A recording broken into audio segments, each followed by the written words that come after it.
Bueno, me da gusto verlos nuevamente en esta ocasión, que tengan buena noche. Y vamos entonces a continuar estudiando este texto de Henri de Lubac, Meditación sobre la Iglesia. El día de hoy nos vamos ya a colocar en lo que sería a partir de la página 48 y darnos cuenta precisamente de lo que veníamos comentando la vez anterior. Vale la pena entonces destacar lo que sigue, ¿no?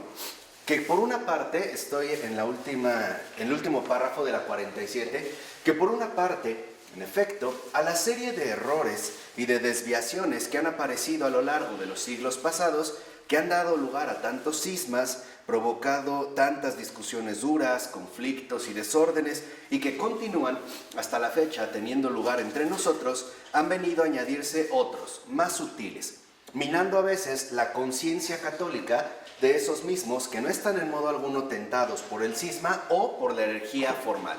Entonces, lo que vemos es que han aparecido otro tipo, precisamente, ¿no?, de tentaciones mucho más sutiles en estos tiempos contemporáneos, donde la conciencia católica no necesariamente adopta una postura plenamente cismática, o sea, de ruptura con la Iglesia, y tampoco necesariamente de una herejía establecida.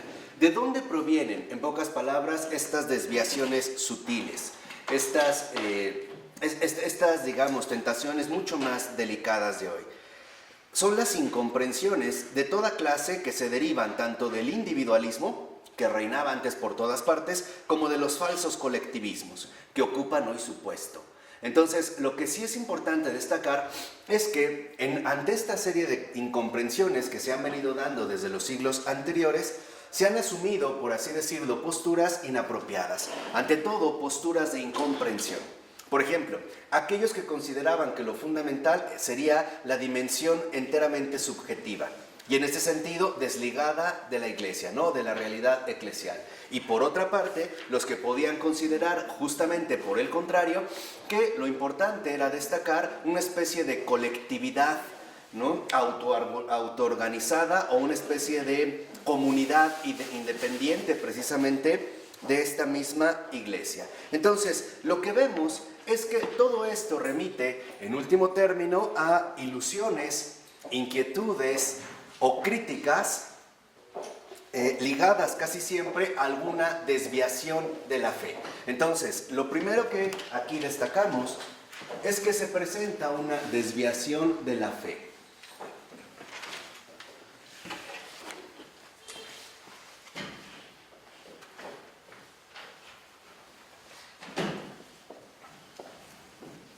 ¿Qué trae consigo entonces en este sentido esta desviación de la fe?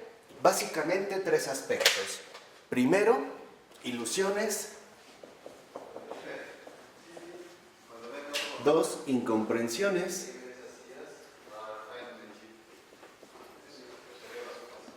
O bien, también generan críticas.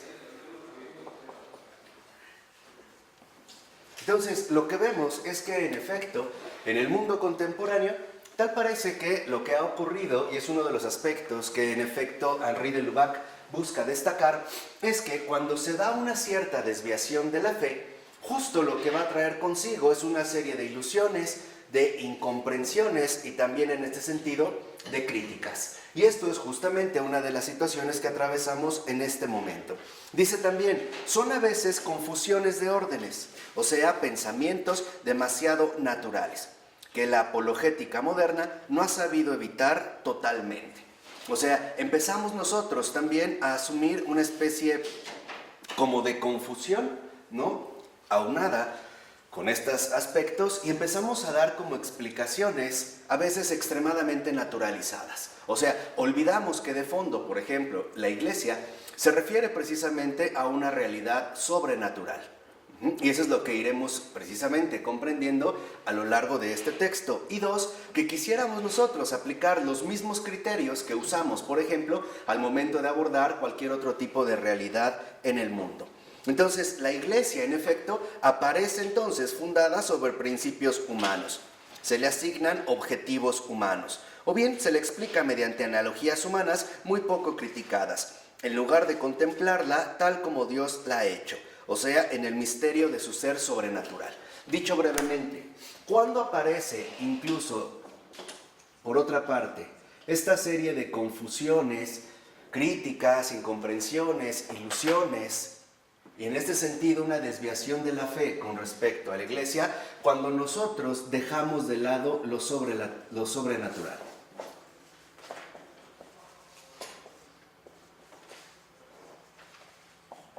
Por ejemplo, hoy en día, de acuerdo a nuestra cultura y a los criterios usuales que se utilizan precisamente en el desarrollo de esta cultura, lo fundamental es alcanzar una organización óptima, ¿no?, de cualquier tipo de institución que se lleve a cabo, o sea, desde una familia, una empresa o una gran compañía.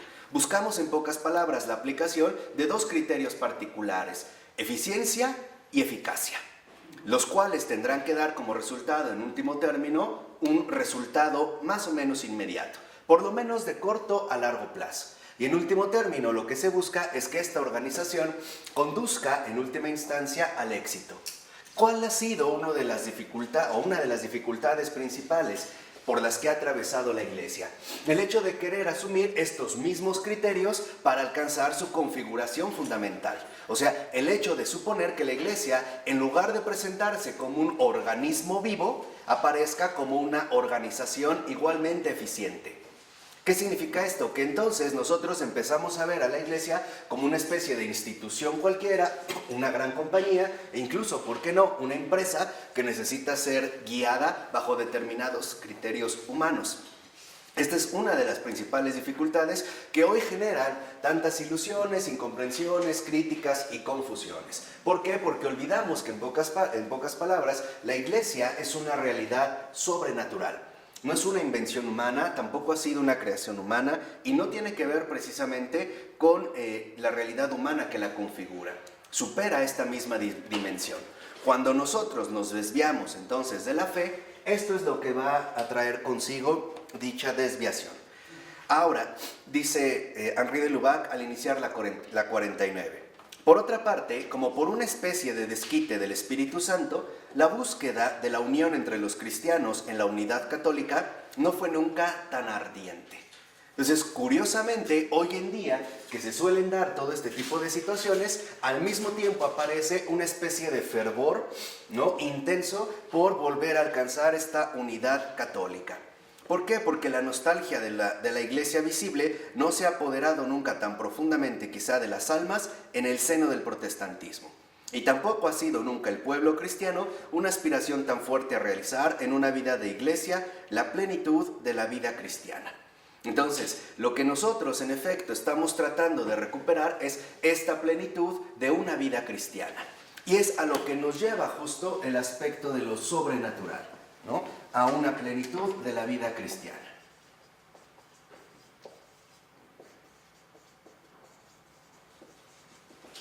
¿En qué consiste, por decirlo muy brevemente, en qué consiste esta plenitud de la vida cristiana? En la encarnación misma de la realidad divina. Y eso es lo que nosotros esperamos de la Iglesia. O sea, lo que realmente esperamos de la Iglesia es que se desborden los criterios humanamente utilizados o empleados para que se manifieste algo más. Esto es en realidad el gran, digamos, anhelo de cualquier ser humano ante la Iglesia. O sea, lo que nosotros esperamos que nos dé la Iglesia es justamente esta plenitud de la vida cristiana que se traduce en términos de santidad. Por ello podemos entender por qué cuando en la Iglesia se dan equivocaciones o equivocaciones muy graves nos resulta algo tan inaceptable e incluso tan doloroso, porque nuestra expectativa no es equivocada. O sea, no esperamos, por ejemplo, lo mismo, y creo que esto es algo claro para cualquiera de nosotros, que se manifieste algo grandioso, por ejemplo, a través de un determinado representante político. Simple y sencillamente no entra dentro de estos cánones. Esperaríamos que diera lo mejor, pero si llega a fallar, como se ha dado en el caso mexicano, como que lo entendemos, ¿no? Bueno, pues así es la política, es el ambiente, se presta, pero en la Iglesia no. ¿Por qué? Porque intuimos, de cierta manera, que la Iglesia es otra cosa. O sea, que intuimos, en pocas palabras, que la Iglesia, en efecto, si es tal, tiene que ser capaz de aportarnos la presencia viva de Dios. Y eso es lo que esperamos, ¿no? Que la santidad, en efecto, se traduzca como la presencia viva de Dios.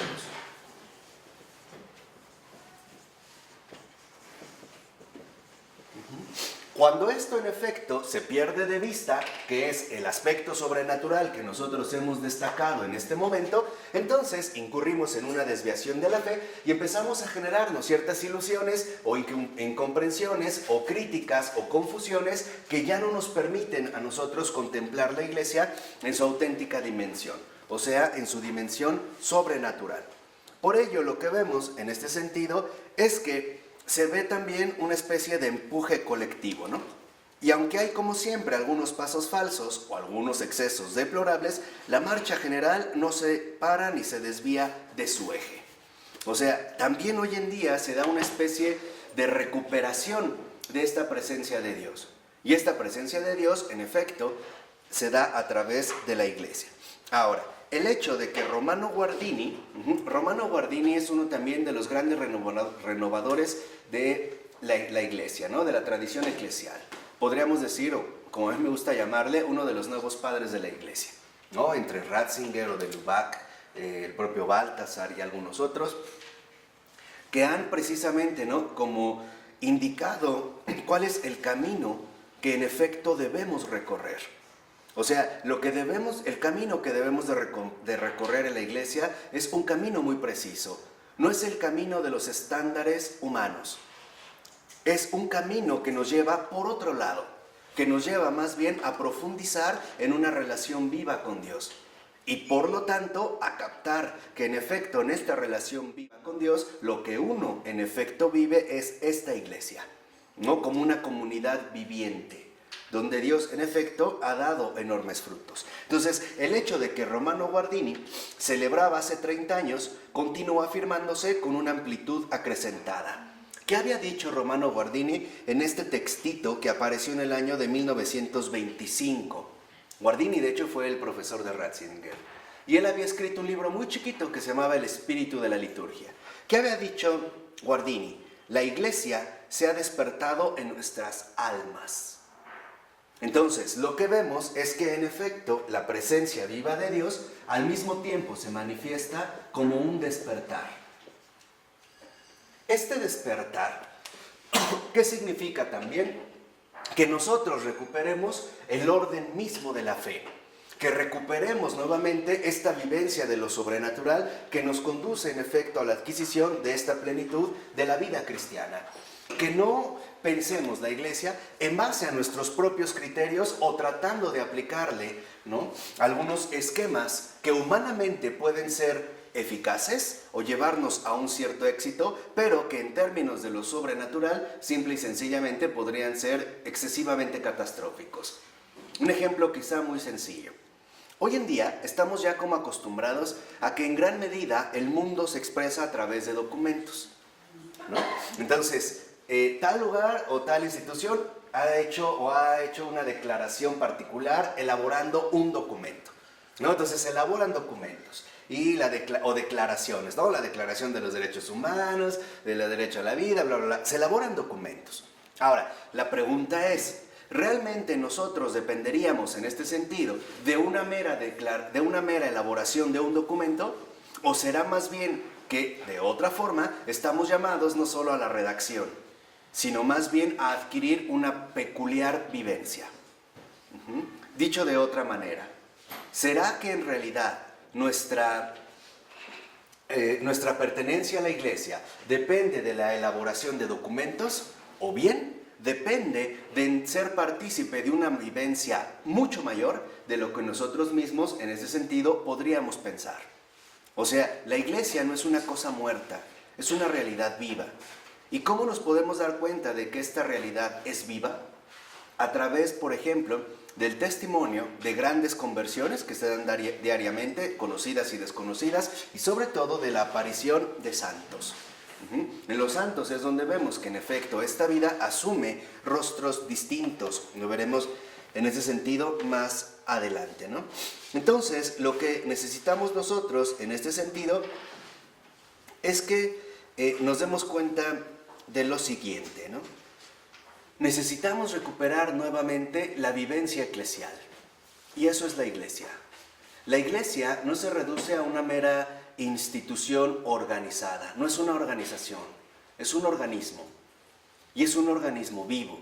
cuya estructura es muy distinta a las organizaciones que hoy en día nosotros vemos florecer, incluso con mayor o menor éxito. Pero lo que necesitamos recuperar a través de este despertar es la auténtica vivencia eclesial.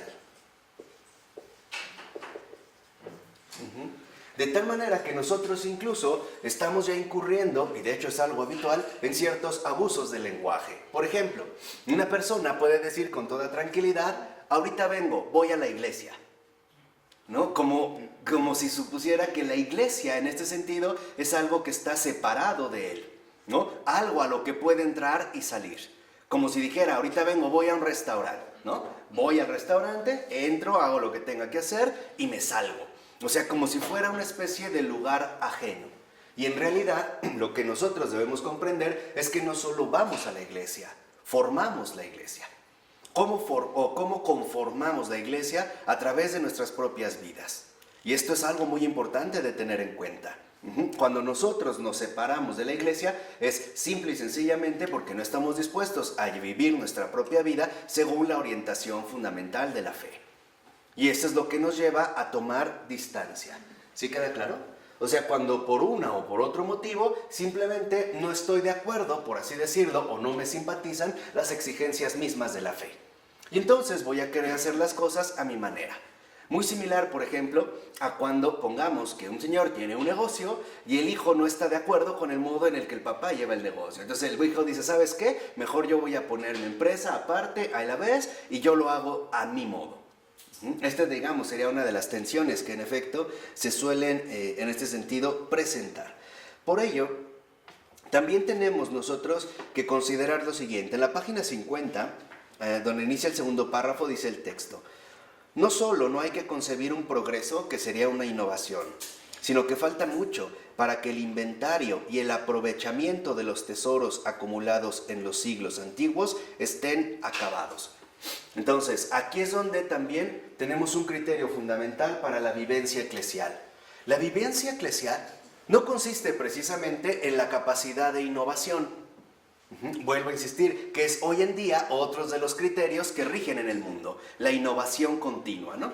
Esta innovación que básicamente tiene una dinámica muy obvia. Bueno, me parece muy obvia. Impacto máximo y obsolencia inmediata. O sea, que el producto que salga al mercado me impacte, pero al mismo tiempo me aburra lo antes posible para que yo pueda continuar finalmente en la secuencia o dinámica del consumo, ¿no? Ese es como, digamos, uno de los pilares en los que vivimos. Ahora, ¿qué pasa aquí? Aquí la vivencia eclesial no consiste tanto en la innovación, sino que la vivencia eclesial consiste ante todo en el aprovechamiento, o sea, en la asimilación. ¿Y cuál es la diferencia entre innovar y asimilar? Innovar consiste en dar prioridades, por ejemplo, a que aparezcan las novedades, ¿no? Hoy en día nosotros nos movemos, de hecho, siguiendo ese criterio. Nos llama mucho la atención lo que resulte novedoso. Por ejemplo, acababan de sacar el iPhone 5, muchos ni siquiera lo han explotado, pero ya está el iPhone 6, ¿no? Por mencionar un caso. Y lo que nos interesa no tanto es hacer una comparación crítica en este caso, de las mercancías o de los productos que nos ofrecen, sino que lo único que nos llama la atención es que es algo nuevo. O sea, nos dejamos desviar fácilmente por la novedad, perdiendo de vista las aportaciones sustanciales que esto pueda traer consigo. Por ejemplo, si en realidad el procesador es más rápido, bueno, ¿en qué medida es más rápida? ¿Realmente es algo perceptible o es algo que no se nota? ¿No? Hay diferencias graduales donde dicen es que es un procesador más rápido. Sí, pero en una milésima, cuyo desempeño no se nota. No sé si me explico. Entonces, esto es dejarse ir por la novedad. Por eso hoy también la infidelidad tiene tanto pegue, porque el salir con otra persona resulta novedoso. Y como a nosotros nos seduce tanto la novedad, por eso el entusiasmo, ¿no?, se desata de inmediato. En cambio, la asimilación y el aprovechamiento requieren dos cosas. La primera es dedicación. ¿Qué quiere decir esto? Que para que yo realmente aproveche algo, necesito en este sentido dedicarme de tiempo completo, por así decir, ¿no? Necesito involucrarme con ello para que yo realmente lo aproveche. Necesito meterme de lleno. Esa sería como una buena expresión. Y esta dedicación, a su vez, involucra también que requiere tiempo. O sea, no es algo que yo pueda hacer de manera espontánea o casi improvisada. Requiere, en este sentido, dedicación, ¿no? Eso es aprovechamiento. Cuando yo realmente me dedico a algo, lo voy a aprovechar, porque le voy a sacar el máximo jugo, ¿no? Y esto nos va a llevar a una determinada asimilación. ¿Qué significa asimilar? Asimilar significa enriquecerse con aquello que nos ha sido dado. Pongamos un ejemplo muy sencillo, la lectura. Mucha gente lee, pero no aprovecha sus lecturas. Lee por leer. Entonces, puede ser que haya leído miles de libros, pero no le ha sacado jugo. No sé si me explico. O sea, simplemente lo único que hizo fue matar el tiempo a través de recorrer visualmente una serie de líneas que no le aportaron nada.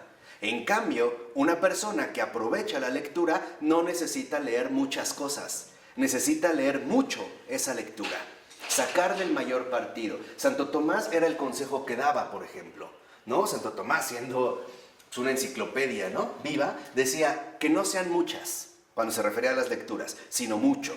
Decía Santo Tomás, es mejor leer un renglón y asimilarlo profundamente, sacarle mucho jugo, que leer 100 volúmenes y no haber obtenido absolutamente nada. ¿Por qué? Porque si yo no me dedico al aprovechamiento y a la asimilación, es tiempo perdido. De nada me sirvió dedicar tanto tiempo a tantas cosas si en realidad no logré enriquecerme. La lectura lleva tiempo, ¿o no?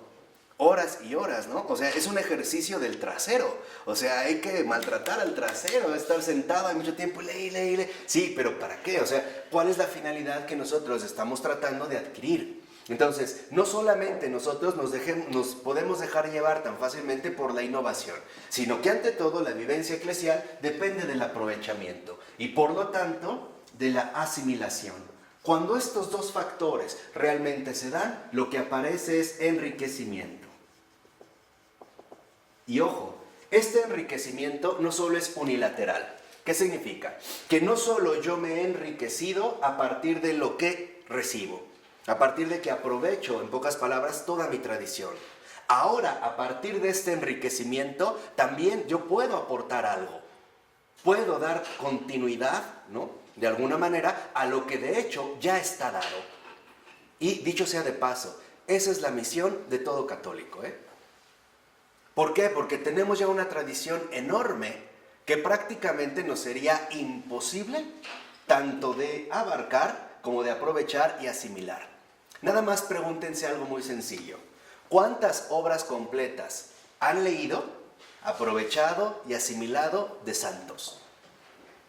Ahora, ya no pensemos obras completas, escritos completos.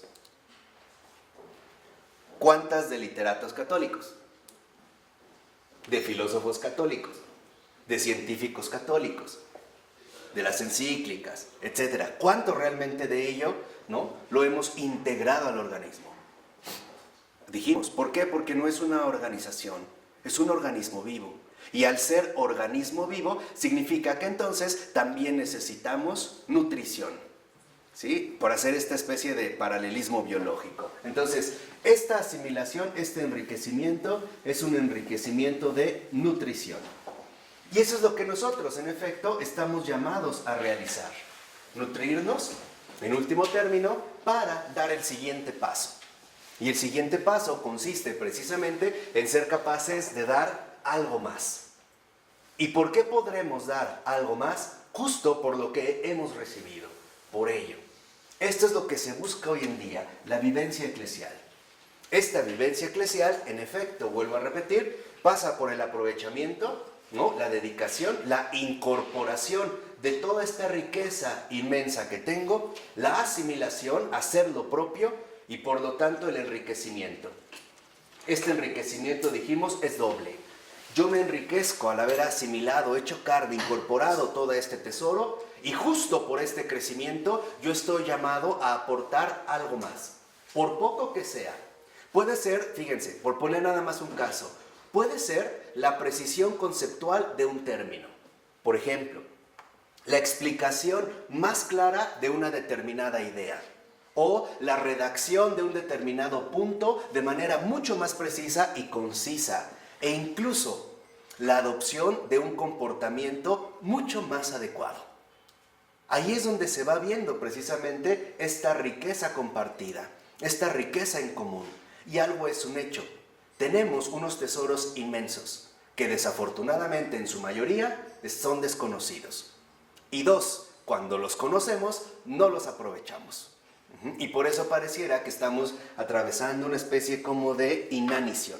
Entonces vemos que ahora cualquiera que sea, dice Lubac 3 renglones abajo, cualquiera que sea la suma y el valor de los esfuerzos realizados, no veremos la constitución de un cuerpo de doctrina integral que ponga punto final a toda discusión y a toda reflexión, y que deje de suscitar cualquier cuestión nueva.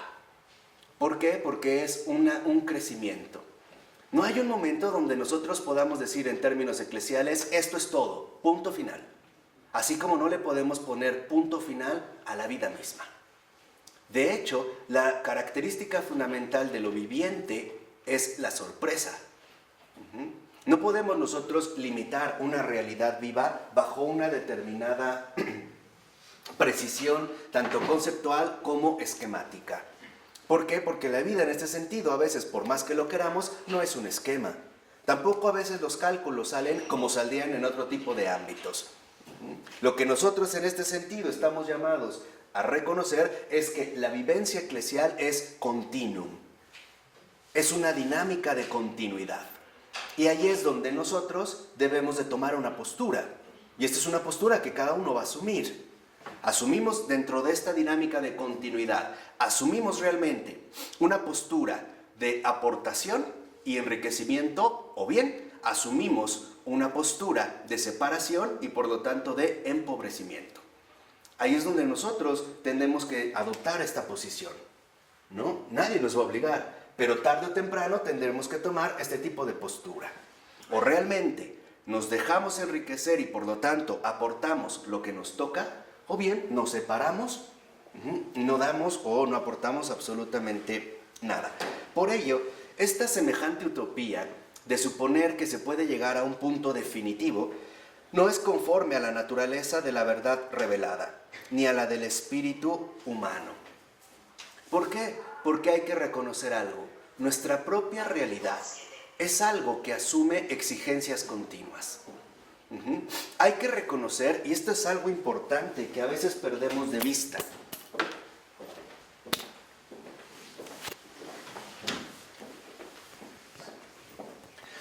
Y hay que reconocer, y esto es algo muy importante que a veces perdemos de vista, para que vean que no solo tiene que ver con la desviación de la fe, sino con nuestra orientación vital. Por eso lo voy a poner aquí como equivalente a nuestra orientación vital. Por ejemplo, cuando Henri de Lubac en efecto menciona que esta es una utopía incompatible con la naturaleza misma de la realidad, se refiere a que por lo regular nosotros evaluamos nuestra trayectoria de vida en base a lo pasado, ¿no? Por ejemplo, hasta hay una canción que dice cómo han pasado los años, ¿no? Las vueltas que dio la vida, llevamos tantos años juntos y etcétera. Y algo aquí perdemos de vista, que en realidad la verdadera evaluación de una trayectoria vital no depende del pasado, depende de la manera en la que va a afrontar los nuevos desafíos que se le presentan. Dicho de otra manera, la corriente de la vida no es una carga que llevamos. La corriente de la vida viene de adelante y nos atraviesa, dejando atrás lo que nosotros aprovechamos o bien desaprovechamos. No sé si esto queda claro. Por ello, por ejemplo, en una relación de pareja o en un matrimonio, lo importante no es los años que llevan juntos. Lo importante es lo que todavía les queda aún por vivir, compartir y asumir. Dicho de otra manera, la vida no es una recaudación de cosas pasadas. La vida es un desafío ante situaciones nuevas y muchas veces exigentes. Si ustedes quieren darse cuenta de si realmente tienen una vida compartida o no, pregúntense lo siguiente: ¿me veo con esta persona todos los días de mi vida hasta el final o ya no? ¿O estoy buscando algún otro tipo de opciones? Estoy tal vez pensando que, bueno, a lo mejor si enviudo, pues la cosa va a ser mejor, ¿no? Podré dedicarme a lo que quiera o algunas otras cosas. O sea, lo que quiero que vean es que incluso nuestra propia postura física expresa esto que les estoy mencionando. Cuando nosotros caminamos, caminamos hacia adelante. Nunca vamos hacia atrás. Y si lo queremos hacer, nos deformamos. Por ejemplo, si una persona quiere caminar hacia adelante, pero gira la cabeza e intenta caminar, se tuerce. Y esto es lo que nos pasa en nuestra propia trayectoria vital. Y la razón es muy sencilla, porque para nosotros, en términos humanos, es muy fácil quedarnos instalados en lo ya dado. Porque sabemos que el futuro siempre va a representar un nuevo desafío, ¿no? Y nos gusta más bien quedarnos con lo que hemos vivido. Y por eso a veces escudamos, de hecho es cobardía, pero escudamos esta situación poco fructífera en el concepto de costumbre. ¿No? Es que ya es costumbre y así lo hemos hecho por costumbre. Una persona que definitivamente se apega a esta noción de costumbre, lo que está diciendo de fondo es muy sencillo. No me interesa saber nada nuevo. No quiero dejarme sorprender por nada nuevo. Y así aparecerían los que nosotros podríamos denominar en ese sentido costumbristas, que no es otra cosa más que el disfraz extraño de la limitación humana. Porque la vida siempre nos va a presentar situaciones inesperadas. Y ante estas situaciones inesperadas, nosotros necesitamos tener muy claro hacia dónde es que vamos. Hacia dónde es que nos dirigimos. En eso consiste precisamente mi orientación vital. O sea, mi orientación vital, en este sentido, posee 3 dimensiones. La primera, ¿cómo llegué hasta aquí? Lo que solemos llamar pasado. ¿Cómo llegué hasta aquí? Pero eso no es todo. La segunda referencia es, sé dónde estoy y por qué llegué aquí. Por ejemplo, sé que al vivir esto se fueron dando las cosas de este modo, de tal manera que entonces, bueno, ahora estoy en este punto. Pero ahí no se acaba la cosa. La cosa también ahora va hacia el punto más culminante. ¿A dónde quiero llegar? ¿Hacia dónde es que quiero llegar? Si yo no tengo, digamos, bien articuladas, bien asumidas estas 3 dimensiones, lo único que voy a experimentar es un desvío profundo. A este desvío profundo hoy en día le llamamos crisis existencial, ¿no? O pérdida de sentido. Es cuando la gente simple y sencillamente ya no le encuentra sentido a su vida, ¿no? ¿Por qué no le encuentra sentido a su vida? Porque ha perdido la orientación profunda que de hecho lo debería guiar. Y la única guía auténtica que nos puede mantener en pie a lo largo de nuestra trayectoria es la posibilidad real de ir cada vez más lejos. O sea, ir de lo bueno a lo mejor. Aunque en este paso, en efecto, se tengan que experimentar fracasos o retrocesos. No está mal. Es la enseñanza misma que nuestra vida nos aporta, ¿o no? ¿Cuántas veces no hemos tenido que fracasar, por ejemplo, en relaciones humanas, en negocios, en el establecimiento de ciertos proyectos, para que nos diéramos cuenta que las cosas no eran de esta manera? En pocas palabras, para comprender que las cosas así no funcionan.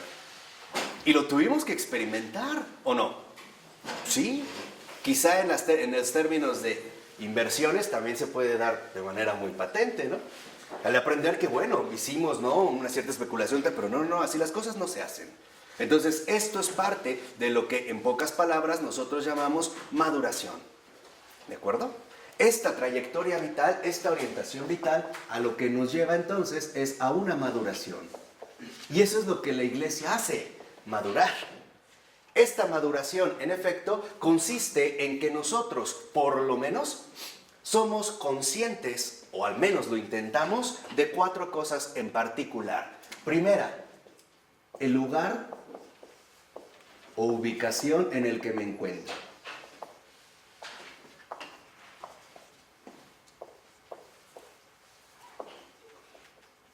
O sea, sé dónde estoy.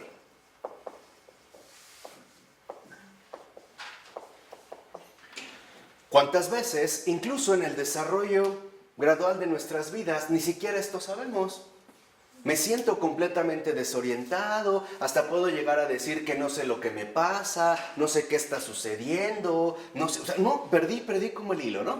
No sé en este momento en concreto en dónde me encuentro. Estoy como perdido, estoy extraviado, estoy desorientado. No sé hacia dónde dirigirme, no sé qué pasos dar. Bueno, lo primero para madurar es reconocer el lugar o ubicación en el que me encuentro. Sé dónde estoy. Y esto a su vez involucraría una especie de subapartado. No solo sé dónde estoy, sino cómo llegué aquí. Y en este punto lo fundamental es el cómo y el aquí. ¿Cómo? Es como una persona que de repente se le pasaron las copas, despierte, ¿quién me trajo? ¿Cómo llegué aquí? ¿No? ¿Qué pasó? Despierta en su casa, ¿quién manejó? No, pero ¿qué pasó? O sea, estoy desorientado. Trato de entender, en ese sentido, en dónde me encuentro y cómo llegué, ¿no? ¿Cómo llegué aquí? ¿Cuántas veces, incluso los matrimonios o las parejas, en efecto, se preguntan eso? ¿Cómo llegamos a esto? ¿Cómo llegamos a odiarnos tanto o a ser tan ofensivos uno al otro o a ser tan destructivos o al revés? Oye, ¿cómo llegamos a esto? A alcanzar cada vez mayor comprensión. ¿Y esto qué involucra? Involucra un esfuerzo de aprovechamiento. O sea, lo que de Lubac nos está comentando en ese sentido de la iglesia es la dinámica misma de la vida. La iglesia no es ajena a la vida. La vida en este sentido es precisamente, ¿no?, una, digamos, una manifestación clara que se da en la iglesia. Ese es el primer paso. Bueno, ¿dónde estoy? ¿Dónde me encuentro? Y sé cómo llegué aquí. El segundo paso es vigilancia. La vigilancia involucra que en efecto yo me mantengo alerta para darme cuenta qué tan fiel sigo a este camino dado. La vigilancia en este sentido es, no solo ya reconozco dónde estoy ni cómo llegué aquí, sino que involucra, me mantengo en este mismo lugar o no.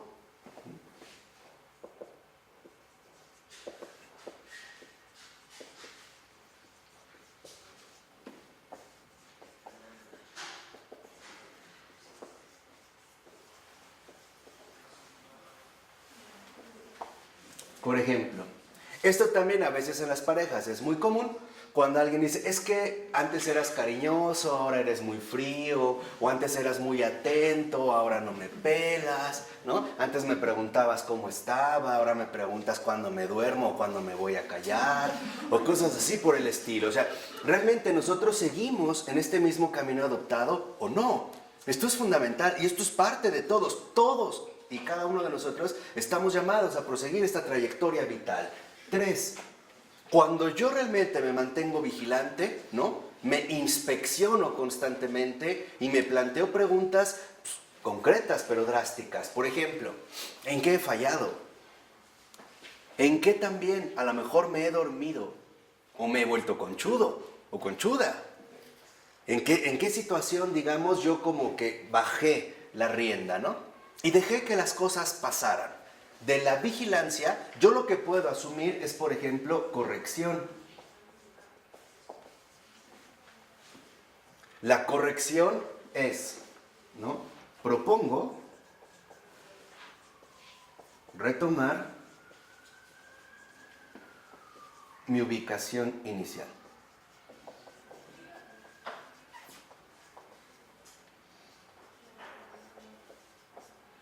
Y a esto se le llama mejoramiento.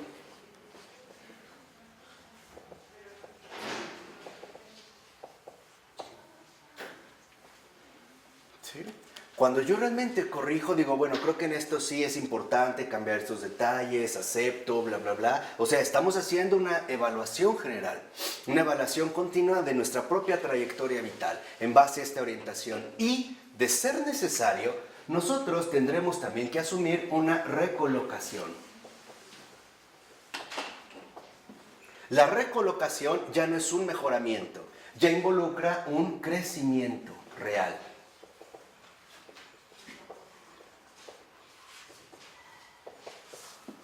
¿Por qué? Porque la recolocación significa que en efecto yo me he salido completamente del camino. Por ejemplo, si en un momento yo era sumamente atento, después me he vuelto sumamente grosero, involucra que mi recolocación me lleva a asumir un camino adecuado, no precisamente para mejorarlo, sino para crecer todavía más, para dar esta aportación que en efecto puedo dar. Y en este proceso, nosotros en efecto no tenemos por qué alarmarnos por las fallas cometidas o por los fracasos asumidos. Tenemos que reconocer que como humanos tenemos una dinámica, y en esta dinámica hay caídas y hay recaídas. Lo que sí no se permite es esconderse, por así decirlo, en una comodidad estéril. Por ejemplo, a través de anular la vigilancia, no aceptar la corrección y menos aún asumir radicalmente mi recolocación. Ahí, cuando uno de estos tres falla, entonces sí podríamos aquí ya notar cómo todo se viene abajo. Entonces, lo primero, digamos, el primer paso fundamental que debo detectar es sé dónde me encuentro o no. Sé la orientación vital que en efecto me dirige hacia adelante o no. Cuando esto no está claro, entra lo que dijimos al principio, la desviación precisamente de la fe. ¿Y por qué? Porque lo que nosotros podemos darnos cuenta es que en último término, la vida misma desafía nuestra comprensión. Y uno de los errores fundamentales que se dan en esta vivencia eclesial, que dijimos, que tiene que ver con la anulación de lo sobrenatural, es suponer que todo, en pocas palabras, está a nuestro alcance. Que todo puede ser, digamos, asumido en base a nuestras propias capacidades, intelectuales, laborales, afectivas, etc. Porque empezamos a considerar, en efecto, que somos, en última instancia, plenamente autosuficientes. Y empezaremos así en este camino de desviación, ¿no? Empiezo a no reconocer que estoy llamado, lo que dijimos en esta misma labor, no solo a recibir, sino a aprovechar lo recibido y beneficiar a los demás con esto, digamos, con este tesoro que me ha sido otorgado, o que me ha sido precisamente en este sentido compartido. Por eso es muy importante que nosotros nos demos cuenta que la auténtica vivencia eclesial no es otra cosa más que una vida cristiana auténtica y real. No depende de asumir estándares que son imposibles, ¿no?, de realizar para nuestra propia condición humana. Partamos de lo que somos. ¿Qué somos? Hombres, sí, pero no solo hombres. Estamos llamados a ser algo más que personas. Y aquí debemos de entender esta noción de persona en su sentido radical, que es en su sentido teológico-religioso. Porque esa es la auténtica, digamos, dimensión de esta noción de persona. Ser hombre es lo mínimo que podemos realizar en este mundo. Es lo mínimo, es el mínimo, ¿no? Es, por ejemplo, el típico que dice, pues mira, yo no le hago mal a nadie, no me meto con nadie, pero tampoco beneficio a nadie. Eso es ser hombre, es lo mínimo. La persona, por el contrario, asume una dimensión muy distinta, porque la persona lo que en realidad va a reflejar en este sentido es aquella vivencia, aquella presencia viva de Dios que rompe por completo nuestros criterios más habituales. Y esta es la diferencia, este es, digamos, como el paso que nosotros estamos llamados a dar precisamente de lo que somos en un primer momento como hombres, seres humanos, a nuestra verdadera dimensión profunda. La emergencia, ¿no? El salir fiel de nuestra máxima condición, nuestra condición de ser personas. Y en pocas palabras, seamos sinceros, de una o de otra manera, lo que nosotros buscamos a partir de esta maduración es crecer. Y eso es a lo que estamos llamados a vivir diariamente. No nos podemos quedar detenidos de ninguna manera. Por ello es que cuando nosotros nos quedamos ya estancados o detenidos en un aspecto, sea el que sea, interrumpimos nuestro proceso de crecimiento real. Y empezaremos incluso a experimentar, muchas veces de manera bastante dolorosa, que estábamos equivocados. Entonces, lo que debemos de reconocer en ese sentido son dos cosas. Primero, la vida misma y la iglesia, que es vida, nos lleva a aceptar que siempre hay algo nuevo que descubrir. Esta es la gran sorpresa. La iglesia no está hecha, no está ya acabada. Siempre hay algo nuevo que descubrir, un nuevo matiz, un nuevo énfasis, un nuevo modelo o modo de santidad, una nueva precisión, una nueva luz, un nuevo enfoque, algún incluso nuevo aliento, alguna nueva corrección, algún nuevo paso, también el hecho de echarse para atrás en algunas situaciones. Siempre hay algo nuevo que descubrir, no lo podemos en este sentido agotar. Y por lo tanto, como dice Henri de Lubac, siempre podríamos decir mucho más y nunca acabaríamos. Siempre podríamos decir mucho más y nunca acabaríamos. De tal manera que entonces nosotros deberíamos de comprender, y esa es una de las grandes enseñanzas que la iglesia nos transmite, que con nosotros ni inició el mundo ni se va a acabar el mundo. Que no somos ese punto final, ni tampoco la letra inicial. Nosotros no somos más que un vehículo, literalmente, de transmisión.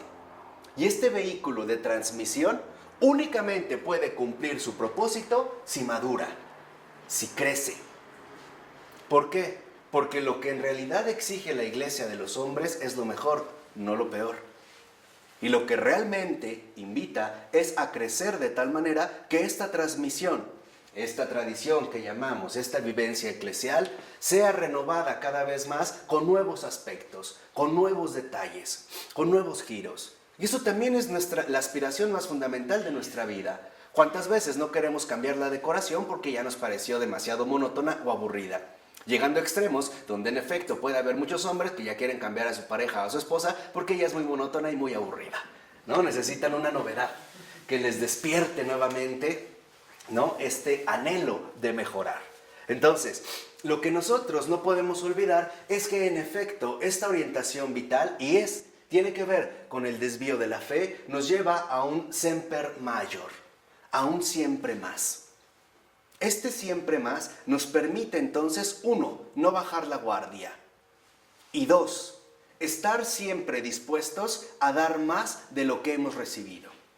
Esto es algo que, como recordarán en su momento, el mismo también Pavel Florensky nos lo recordó. El punto de continuidad. Sí, o sea, nosotros estamos llamados a ser un punto de continuidad. O sea, no somos un punto final, somos un punto y seguido. Quiere decir que ahí hasta donde llegó mi vida y realmente ha sido aprovechada, a partir de ahí vendrá algo más. Y seguramente mejor. Nosotros no somos el estándar básico para definir precisamente este tipo de criterios. Y aquí es cuando en efecto empezamos a darnos cuenta que esta orientación vital se puede traducir en pocas palabras en un siempre más. Y no en un siempre menos. Que parecería que a veces es justo la desviación que nosotros asumimos. Mientras menos, mejor. Y no, estamos llamados finalmente a reconocer la propia exigencia que humanamente debemos en ese sentido desarrollar. Así es como en efecto se irá dando justamente este trayecto, ¿no?, inacabado pero firme de esta vivencia eclesial. O sea, literalmente, ¿no?, la manifestación clara de esta dimensión de lo sobrenatural. Por ello es que en todo caso se trata para nosotros simplemente de volver de nuevo una y otra vez a los datos esenciales de la fe. ¿Para qué volver? Y esto lo podemos ver de esta manera. Chesterton lo describió bastante bien. Necesitamos volver para tomar impulso, no para quedarnos atascados. Si una persona va a dar un salto hacia el frente, hacia adelante, y lo hace desde aquí sin impulso, pero otra persona toma 5 pasos de apoyo y otra se regresa 10, ¿cuál podrá llegar más lejos? El del impulso. Entonces, mientras más impulso tomemos, mucho más lejos será nuestro ¿qué? Avance. ¿No ocurre lo mismo con una flecha? La flecha está en este punto y no hay que hacerla retroceder. Si tú la quieres aventar más para adelante y la sueltas, no avanza pero nada. Se cae justamente de inmediato. Entonces, el volver hacia atrás, justamente una y otra vez, es recuperar fundamentalmente los datos esenciales de nuestra fe. ¿Para qué? Para profundizar en ellos, con la ayuda de nuevos enfoques. ¿Qué quiere decir? No podemos de ninguna manera desprestigiar todos los avances que en efecto se han dado. No hay algo así como recuperar la originalidad prístina del cristianismo primitivo, de la iglesia primitiva. Volver a estos rudimentos. ¿Por qué? Porque esto sería también menospreciar todas las aportaciones, todos los enfoques, todos los matices, todos los avances que en efecto hoy en día se nos ofrecen y que se presentan como medios que nosotros podemos utilizar muy bien. ¿Qué quiere decir? Utilizar con un gran aprovechamiento. Por ello es que también insiste Henri de Lubac que en este sentido encontrar en último término, bajo el control del magisterio vivo, la norma permanente de todo esfuerzo. La norma permanente de todo esfuerzo teológico. Por ello no es casual que también el gran guardián de la memoria, Pavel Florensky, insistiera tanto en que se conservara todo lo ya dado, en que nada se perdiera. Y no solo en términos eclesiales o de magisterio, sino en términos de cultura humana. Porque decía Pavel Florensky, cuando esto se pierde, entonces nosotros mismos nos vamos a empobrecer. Vamos perdiendo aquellos elementos a través de los cuales, en efecto, podríamos seguir enriqueciéndonos cada vez que más. De hecho, hoy también vivimos, en este sentido, una cultura del empobrecimiento, ¿no? Si ustedes revisan los ajustes que han hecho a los programas de estudio, pongamos de las secundarias, verán que los libros de historia comienzan a partir básicamente de la independencia. Algunos ya lo llevan al porfiriato. Todo lo demás, simple y sencillamente, es dejado ¿qué? De lado. Entonces, lo que nosotros también debemos de reconocer es que poseemos a su vez un enorme patrimonio en común. Lo que nosotros llamamos el patrimonio de la humanidad. ¿Cuántos escritores, cuántos artistas, cuántos músicos, conocidos y desconocidos, cuántos poetas, cuántos científicos, cuántos intelectuales, cuántas esposas, cuántos esposos, literalmente se han dado para ayudarnos cada vez más, en efecto, a llegar más y más lejos? Y no quedarnos estancados en una perspectiva que no resultaría, en este sentido, para nada fructífera. ¿De acuerdo? ¿Vamos bien? Ahora, el primer dato esencial de la fe está dado justamente en una sola palabra, credo. El primer dato esencial de la fe es el que nosotros pronunciamos con el credo. Decimos, creo. Vamos a quedarnos en ello. Creo. La pregunta es, ¿qué significa decir algo así? ¿Significa que estoy repitiendo un texto como un menú? Lomo, o no sé, ¿no? Lomo de ternera a la ciruela. ¿O estoy diciendo veo? Es afirmar tu creencia, ¿no? No, es más que eso. Si yo digo creo, lo que estoy diciendo es así vivo, de esta manera. ¿Qué quiere decir? Que el simple hecho de decir creo significa que ya reconocemos que nuestra vida se da en base a nuestra condición de creyentes. Y por lo tanto que estamos asumiendo ya una determinada estructura vivencial. O sea, que ya tenemos dada, de hecho, nuestra misma orientación vital. Cuando una persona es creyente, lo primero que nos deberíamos de preguntar es, bueno, ¿en qué cree? ¿En qué es aquello que realmente cree? No decimos, creo en el chupacabras o creo en la radiación solar que nos afecta cada vez más. No. Nosotros a continuación decimos, creo en Dios. No decimos, creo a Dios. Porque una cosa es creer a Dios y otra cosa es creer en Dios. Creer a Dios sería algo así como, bueno, acepto que Él dice algo, pero simple y sencillamente no me interesa. Y es lo que a veces hacemos nosotros con las personas. No creo en Él, le creo a Él, o sea, lo que Él dice, sí tal vez, pero no tiene nada que ver conmigo. Cuando yo digo creo en Dios, Lo que estoy manifestando es que en efecto asumo una filiación. Creo no solo en su existencia, sino en su principal relevancia para mi propia vida. Eso es lo que estoy diciendo. Eso es creer en Dios. Sé que Él es lo primero y más relevante para la configuración real de mi propia existencia. Eso es lo que estoy afirmando precisamente en un primer momento. ¿Estamos de acuerdo? Esto nos lleva ya a que entonces, si realmente digo, creo, y esa es la afirmación de mi propia vivencia, mi vida debe de ser coherente con este tipo de creencia. Por ejemplo, ¿por qué a veces estar tan preocupados por las situaciones adversas que atravesamos? Si estoy diciendo en quién creo.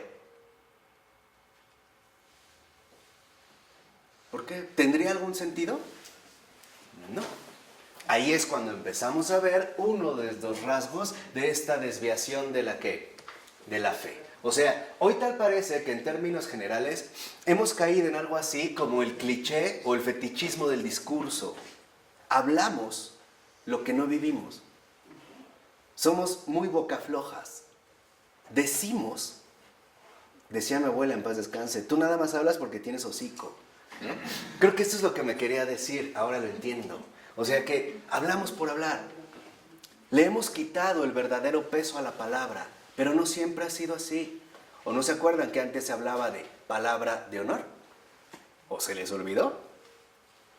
Durante siglos, la calidad fundamental de una persona no era su dinero, o no era su trasero, o no era su físico. Era su ¿qué? La palabra. Porque lo que se decía se cumplía. Y se cumplía porque el hablar involucraba asumir un compromiso radical. Hoy en día no hemos perdido del todo esta dimensión. Por ejemplo, a veces lo que nos duele no es lo que la gente hace, sino que la gente nos dijo otra cosa. Por ejemplo, me acaba de decir anoche que me ama, que soy el amor de su vida, y hoy en la mañana me mandó al carajo. ¿Qué es eso? ¿Qué quiere decir? Que en efecto, uno de los aspectos fundamentales que debemos de reconocer es que el lenguaje es algo serio. No nos podemos tomar a juego las palabras. El lenguaje es algo serio, ¿eh? No se puede hablar, ¿por qué? Por hablar. Necesito captar bien qué implica lo que estoy diciendo. Si yo me atrevo, porque es un atrevimiento, ¿eh? Si yo me atrevo a decirle a una persona, te amo, es porque estoy dispuesto, cueste lo que cueste, a no defraudarla. Aunque no pueda, aunque no quiera, aunque me muera. Si no, mejor no lo que. No lo digo. Entonces, aquí es cuando nosotros, les decía que hemos caído en algo así como el fetichismo del discurso, ¿no? Se nos hace muy fácil hablar, y no solo en política, ¿eh? No, en nuestros niveles ordinarios de vida. Decimos muchas cosas por decir, pero no sopesamos, no evaluamos el peso que comportan las palabras. Porque las palabras son realidades vivas. No son sonidos, ¿eh? No es una vibración que fue a través de los aires e impactó mi tímpano. No, la palabra es una realidad viva. O digámoslo como es, las palabras no son más que la expresión espiritual de nuestra realidad humana. Esa es la palabra. Por eso es tan delicada. Por eso no hay palabras que en efecto nos pueden incluso destruir. Una palabra, ¿eh? Una palabra. ¿No hasta somos muy conscientes de que duele más una palabra que un golpe? Porque la palabra, vuelvo a repetir, es la dimensión espiritual de nuestra condición humana. Por eso necesitamos, de verdad, evaluar muy bien lo que decimos. No es casual que San Ignacio de Antioquía haya dicho ya desde hace tiempo, más vale callar y ser que hablar y no ser. Y esto grábenselo, es más, yo los invito, tatúenselo en la espalda, ¿no? O en el pecho, la mitad y mitad, más vale callar y ser, y en la espalda que hablar y no ser. Esos tatuajes valdrían la pena, ¿no? Uno de estas focas con pelotas de playa y no sé qué tantas cosas hay. Una arlequina y todo triste, una rosa con espinas, no sé qué tantas cosas. No, o sea, necesitamos en este sentido volver a retomar la responsabilidad lingüística. Esto es fundamental, porque en efecto es en esta responsabilidad lingüística donde se ve el peso de la palabra. lo que habíamos dicho, la simple palabra creo. Si yo realmente hago mi confesión de fe, lo que estoy diciendo es cómo vivo, cuál es la orientación vital que ha asumido mi existencia. Y si es real, es porque mi condición de vida, mi orientación vital, es la condición de vida de un creyente. Y un creyente, ante todo, se caracteriza por 3 cuestiones fundamentales. Un auténtico creyente. Primera, espera siempre lo inesperado. Ese es un creyente. El otro es un crédulo, ¿no? El crédulo es el que espera que algo pase y cuando pasa dice, claro, lo sabía. Esa es la credulidad, ¿no? Decir, sí, claro, pasó así. No, el creyente espera lo inesperado. 2. El creyente también asume lo imposible. La vida de creyente, la vida auténtica de un creyente, asume que en realidad Dios es el que va a ser el protagonista y que Él es el que lo va a realizar, no el propio hombre. Y 3, el creyente también, en este sentido, cree lo que nadie más cree. O les costaría mucho trabajo creer. Esa es la vida del creyente. Y si lo ven, ya con estas simples referencias, veremos que la vida del creyente en realidad es muy diferente a lo que hoy nosotros solemos llamar creyentes. Hoy en realidad no somos creyentes, somos crédulos. Por ejemplo, sí creo que Dios existe, pero que no tiene nada que ver con mi vida. No me interesa. Esa es credulidad. El creyente sabe que toda su vida está orientada en este sentido hacia Él. De aquí pues entonces nos dice de Lubac que esta simple confesión, esta simple palabra creo, el credum, tiene una estructura ternaria, o sea, una estructura trinitaria. ¿Por qué? Porque es esencialmente un símbolo de la Trinidad. Entonces vean, si yo digo en mi confesión de fe, creo, y en ese sentido estoy confesando mi vida de creyente, también estoy asumiendo un símbolo de la Trinidad. ¿Por qué? Lo dice de Lubac en la página 52, quinto renglón. Dice de Lubac, se resume en el triple credo, la triple respuesta al triple interrogante relativo a las 3 personas divinas. Primera, ¿crees en Dios Padre Todopoderoso? ¿Crees en nuestro Señor Jesucristo y en su cruz? 3, ¿crees también en el Espíritu Santo? Entonces lo que vemos es que este creo es un símbolo vivo de la Trinidad. Entonces cuando yo digo en mi confesión de fe, creo en Dios, tampoco me estoy refiriendo a un Dios cualquiera. Se supone que al menos sé perfectamente a quién me refiero. A la Trinidad. Y esto es lo que se comprueba, en efecto, como menciona Henri de Lubac desde el principio, en esta triple interrogación. Dice, como hacían ya a lo largo de los primeros siglos cristianos los candidatos al bautismo, el fiel que lo recita proclama su fe en las 3 personas de la única Trinidad, que es la revelación cristiana, que la revelación cristiana le hace conocer por sus obras y a través de estas obras. Entonces, aquí aparece precisamente otro rasgo fundamental. El que dice, creo, es decir, se asume realmente como un creyente, también está diciendo en esta simple confesión, en esta sola palabra, que es fiel a lo que dice. O sea, que sí vive según lo que dice. Hoy para nosotros nos cuesta muchísimo trabajo asumir de nuevo esta coherencia, ¿o no? Porque vuelvo a insistir, hoy estamos en la época de la irresponsabilidad lingüística. Decimos un montón de cosas que ni siquiera nos ponemos a pensar previamente si seremos capaces de cumplir o no cumplir. Si realmente estamos poniendo en ello, ¿no?, toda nuestra dignidad, todo nuestro peso humano, o bien lo decimos únicamente por hacer un ejercicio lingual, ¿no?, por mover la lengua. En cambio, cuando realmente uno se toma en serio lo que dice, uno también busca por todos los medios permanecer fiel a lo que ¿qué? A lo que profesó, a lo que dijo. Piénsalo también en el caso del matrimonio. Te preguntaron, aceptas a fulanita de tal como tu esposo o tu esposa, en tal y tal, en tal y tal, en tal y tal, tú respondiste. ¿O alguno de ustedes iba con una escopeta en la espalda? O sea, aquí había uno que sí fue con una escopeta. No, o sea, tú dijiste sí. La pregunta es, ¿realmente evaluaste lo que involucraba esta simple sílaba, estas dos letras? ¿Realmente te diste cuenta de lo que dijiste? ¿Estabas consciente realmente de lo que se te estaba diciendo o no? O sea, no podemos ya dejar de lado el peso de las palabras. Las palabras pesan. Por eso el mismo Señor nos dijo, cuando digan sí, es sí. Cuando digan no, es no. Todo lo demás viene del maligno.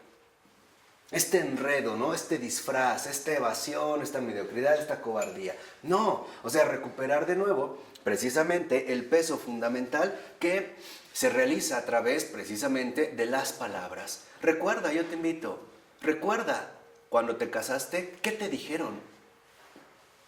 Te lo dijeron. No era una fórmula repetitiva. Y recuerda tú qué respondiste. Y cuando tú dijiste sí, esa persona en ti encontró toda una esperanza. Y si tú no te has rifado, como decimos, para cumplir esta expectativa, tú también eres responsable de la infelicidad de esta otra persona, que de hecho confió en ti. Lo mismo pasa en el caso del credo. Cuando nosotros decimos creo y asumimos entonces esta convicción, y no solo convicción, esta fidelidad, se supone que nosotros en efecto trataremos por todos nuestros medios, siempre a más, ¿no? En este semper mayor, de no incurrir en una desviación de la fe y de asumir siempre esta trayectoria vital de maduración, donde ya dijimos, veo el lugar en el que me ubico, vigilo que me mantenga ahí, corrijo si es necesario e incluso me recoloco, ¿no? Vuelvo a asumir una recolocación. Acepto que me salí, pero vuelvo nuevamente a regresar. ¿No es este regreso lo que se llama conversión? La palabra latina conversio significa volver al lugar originario, volver al camino inicial. Eso es conversio, es un regreso, es un retorno. Y este retorno no es algo que en efecto nosotros estamos realizando continuamente en nuestras vidas. No a veces, quizá ahora ya no, pero antes cuando se escribían cartas a mano, no era empezar una y romper la hoja y luego otra y la hoja hasta que saliera y regresar y regresar y regresar. Y esto es fundamental también dentro de esta vivencia eclesial. Por ello, en la página 53, segundo renglón, dice el texto. Después de la mención del Padre Creador y del Hijo Redentor, viene la del Espíritu Santificador. Se hace referencia también a la Iglesia. Todas las antiguas fórmulas la mencionan y casi siempre en el mismo lugar, siempre asociada al Espíritu. La Iglesia figura hoy en el símbolo como la primera de las obras de este Espíritu, antes incluso de la comunión de los santos, la remisión de los pecados, la resurrección de la carne y la vida eterna. Acuérdense nada más cuando hacemos la profesión del credo, en efecto, el primer fruto que vemos y la primera de las obras del Espíritu es la Iglesia. Después veremos ahorita a qué se refiere decir que creemos en la Iglesia. Dice en el tercer renglón del otro párrafo, a propósito de la Iglesia, ni de cualquier otra de las obras de Dios, se nos dice, por ejemplo, que creamos en ella. Y esto es fundamental, Dijimos, al inicio yo digo, creo en Dios. Pero no se nos dice, y ahorita vamos a ver cómo hay ahí un cambio fundamental, que creamos en ella.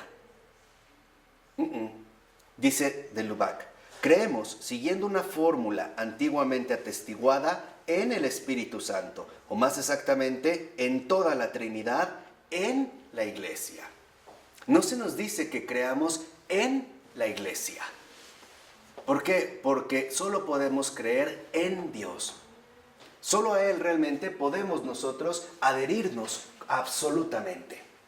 Hay un cambio lingüístico que se dio y es el que va a ir explicando el padre de Lubac. Dice, o bien, como explicará Santo Tomás, en el Espíritu Santo que une a la Iglesia o que santifica a la Iglesia. Veamos aquí cómo incluso esta simple partícula, ¿no? Esta proposición, el en, para nosotros ha tenido finalmente una implicación bastante significativa. Dice ahí mismo de Lubac: yo creo que existe la Santa Iglesia Católica. Proclamamos nuestra fe no en la Iglesia, sino a la Iglesia, es decir, a su existencia, a su realidad sobrenatural, a su unidad, a sus prerrogativas esenciales. Entonces, lo que vemos es que en efecto en nuestra proclamación no decimos de igual manera que creemos en la Iglesia, aunque nosotros así lo repetimos. El sentido que se ha dado finalmente a este tipo de confesión, a este dato sustancial de la fe, es que creo que la Iglesia existe. O sea, entendamos que cuando yo digo creo en la Iglesia, no estoy pensando en una cosa especial que ahí está y a la cual yo tengo que adherirme. Lo que en realidad estoy diciendo, si digo creo en la Iglesia, es que creo que esto es obra de Espíritu. Creo que la Iglesia existe como tal. Creo que en efecto, la Iglesia en este sentido, no me lleva a creer en la Iglesia, sino que creo a la Iglesia. A la Iglesia.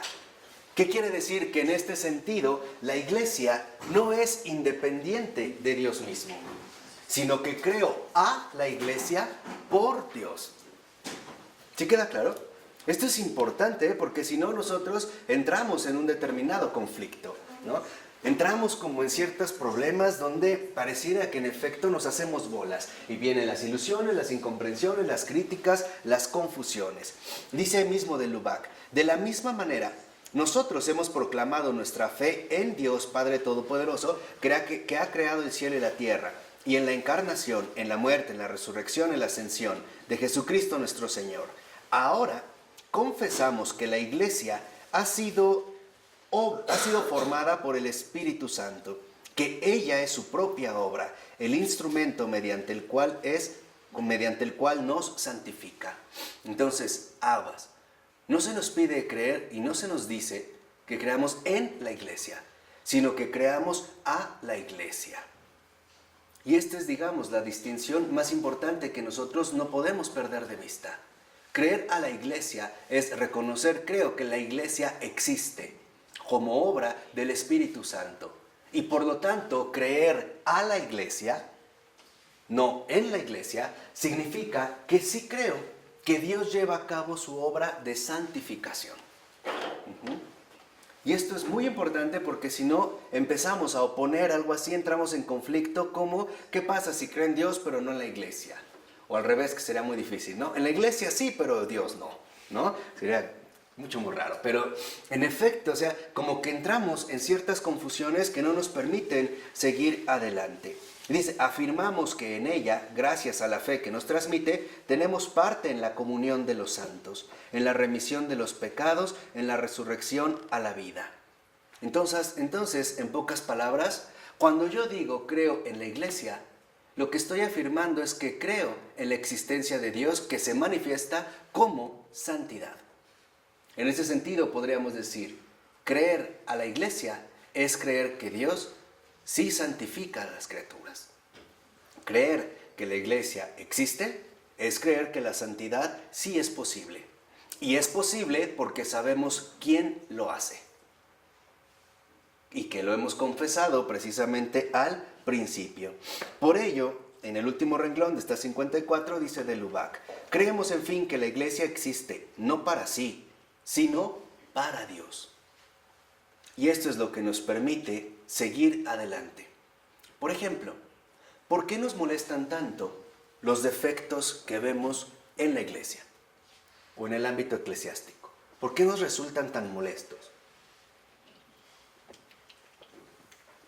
Por una simple razón. Captamos de inmediato que ahí se ha dado una determinada desviación.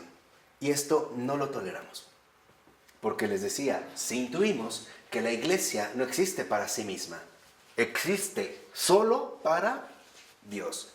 Y si realmente existe para Dios, lo que nos tiene que transmitir la Iglesia es la presencia viva de Dios. O sea, ejemplos, testimonios de santidad. Y aquí es donde yo ya les dije una vez, quítense también estas ideas falsas, obsoletas, de lo que es la santidad.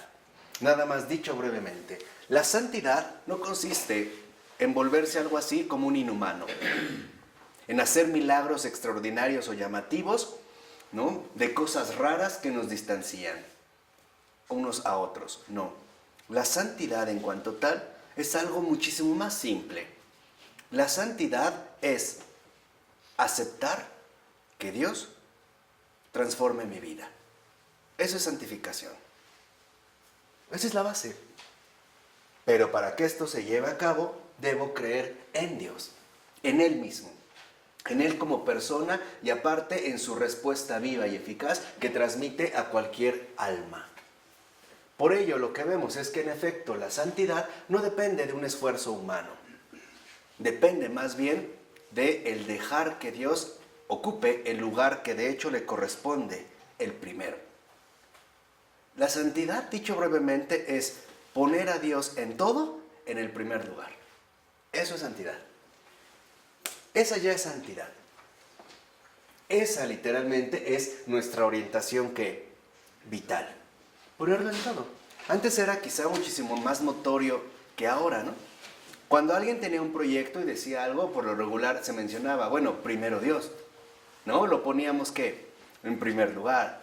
Unos antiguos campesinos, hay un cuadro muy bonito, se me fue ahorita el nombre del pintor, a ver si tú te acuerdas, donde están unos campesinos rezando el Ángelus, y así se llama el Ángelus. Sí, es muy bonito. Ay, estoy viendo el cuadro. No. Bueno, y tiene el sombrero. O sea, ahí justamente lo que se ve es que en efecto, incluso dentro de nuestras labores más ordinarias, Dios no era excluido. Al menos no sistemáticamente, sino que se podía vivir una vida plena sin dejar a Dios de lado. ¿No? No, sí es con M, pero no es Monet, no es Marilla, es un francés, no sé si me acuerdo, pero bueno, y es muy hermoso el Ángelus, si lo pueden ver realmente es extraordinario. ¿Por qué? Porque en efecto, esto nos lleva a darnos cuenta, al menos primero, que cuando yo digo, por ejemplo, creo en la iglesia, lo que estoy diciendo es creo todo esto en Dios, en Él. Si creo a la iglesia es porque sí creo en ¿quién? En Dios. Si yo no creo a la iglesia es porque no creo en Dios, ni la manera en la que Él en este sentido se va manifestando. Por ello en la 55, en el segundo renglón, dice, ateniéndonos entonces a la plenitud de la expresión, solo creemos y podemos creer, es decir, tener fe en Dios único, Padre, Hijo y Espíritu Santo. Solo en Él. Solo en Él realmente podemos tener fe. Dice, es lo que expresaba o sobreentendía San Pedro Crisólogo cuando explicaba a sus oyentes, cree en Dios, aquel que confiesa a la Santa Iglesia en Dios. O sea, ¿quién cree en Dios? El que confiesa a la Santa Iglesia en Dios mismo. No como algo separado o como algo distinto. Dice, la novedad cristiana de la fórmula creer en no es un hecho cualquiera, desprovisto de significación. La fórmula, de hecho, es extraña al griego clásico e incluso desconocida por la versión de los 70. La debemos más bien al Evangelio de San Juan. O sea, esta expresión del creer en era ajena al griego antiguo, incluso a la versión de los 70, ¿no? O sea, esta primera traducción que se hizo precisamente del hebreo al griego, pero aparece en San Juan. ¿Por qué? Porque dice, se puede ver también en ello el indicio de una novedad más profunda. O sea, a través de las dudas y de los retrocesos cuya huella se puede rastrear en los textos griegos y en las traducciones latinas, credere in se convierte cada vez más en expresión habitual para designar el acto cristiano de fe. Entonces, cuando nosotros empezamos a decir, creo en la iglesia, lo que estamos expresando es el acto cristiano de la fe. Y en síntesis, ¿cuál es el acto cristiano de la fe? Creer en Dios. Eso es lo que decimos. Esto es lo que de fondo, en efecto, se está mencionando. Dice, el sentido que se le da supone, calumniando en Cristo, una revelación de Dios sobre sí mismo y sugiere una actitud de alma que responde a esta revelación, una y otra desconocidas por el mundo antiguo. Ahora, aunque las dos palabras, creencia y fe, pueden emplearse igualmente en nuestro lenguaje corriente como sustantivos del verbo creer, y pueden ser empleadas como sinónimos, la segunda, o sea, fe, es capaz de evocar en ciertos casos un acto más profundo que la primera. ¿Qué es lo que yo les decía? Asumir, por ejemplo, que creo en algo, hoy como lo usamos, significa que nosotros lo estamos relacionando con una cierta existencia. Pero cuando nosotros utilizamos la palabra fe, en efecto, tal parece que nos estamos refiriendo a algo mucho más profundo, a algo, digamos, mucho más sustancial. Dice, en este sentido, se trata de algo más profundo y de otra naturaleza. El sujeto se compromete más en su fe que en una simple creencia.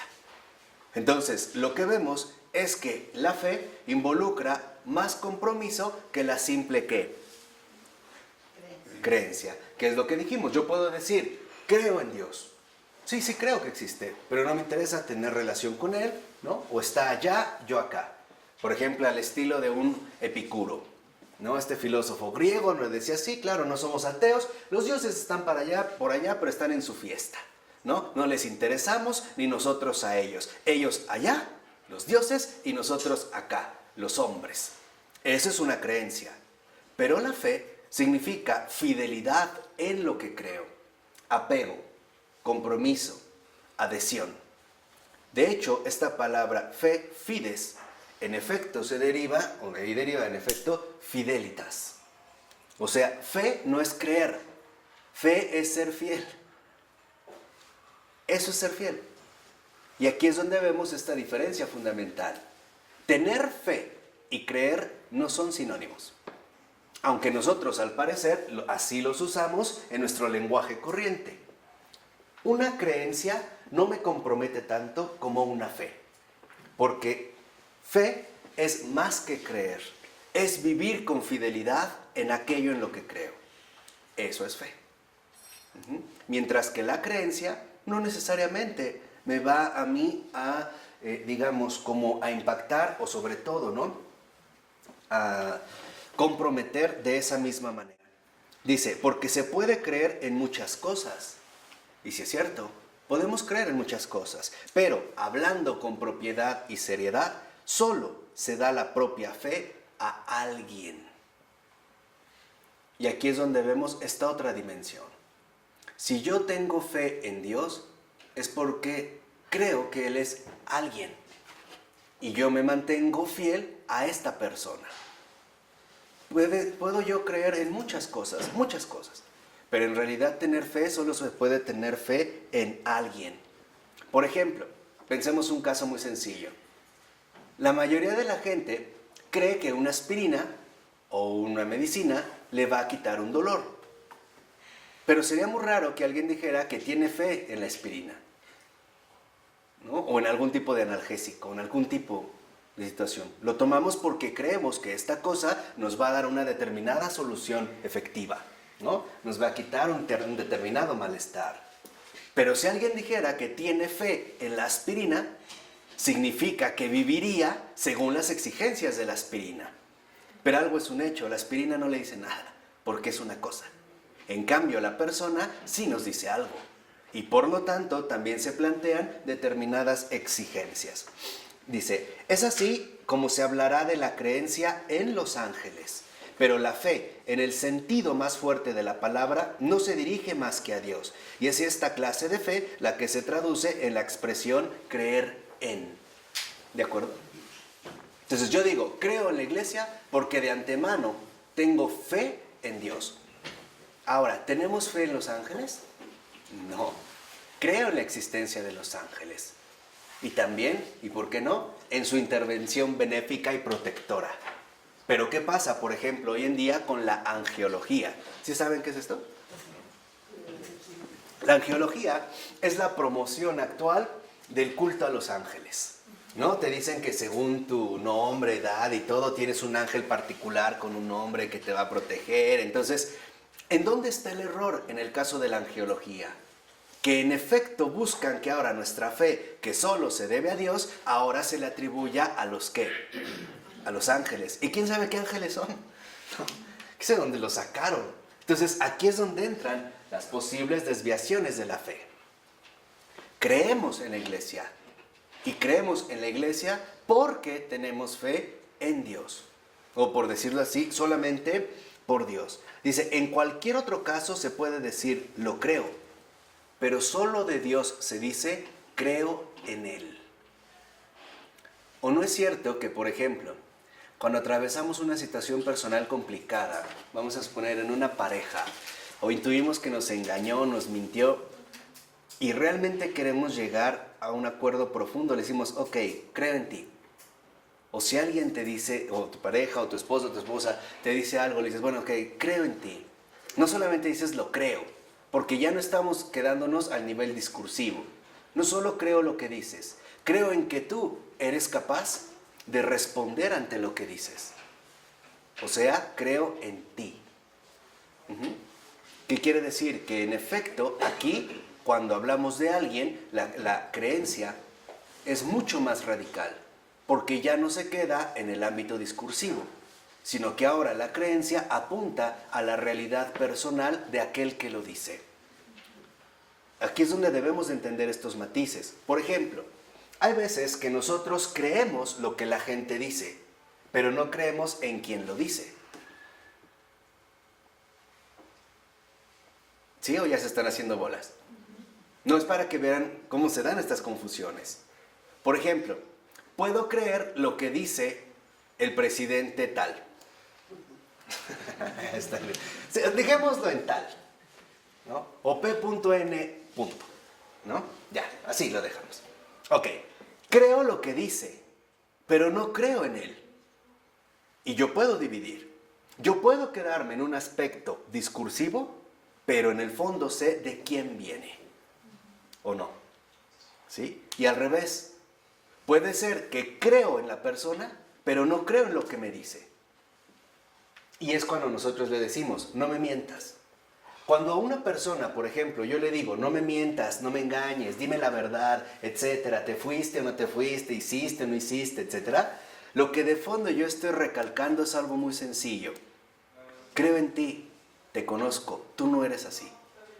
No me defraudes. Eso es lo que estamos diciendo, ¿o no?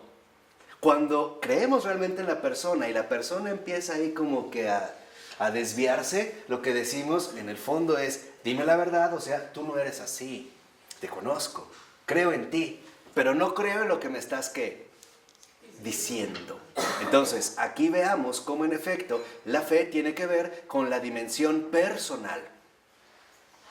En cambio, la creencia se puede quedar únicamente en el nivel discursivo.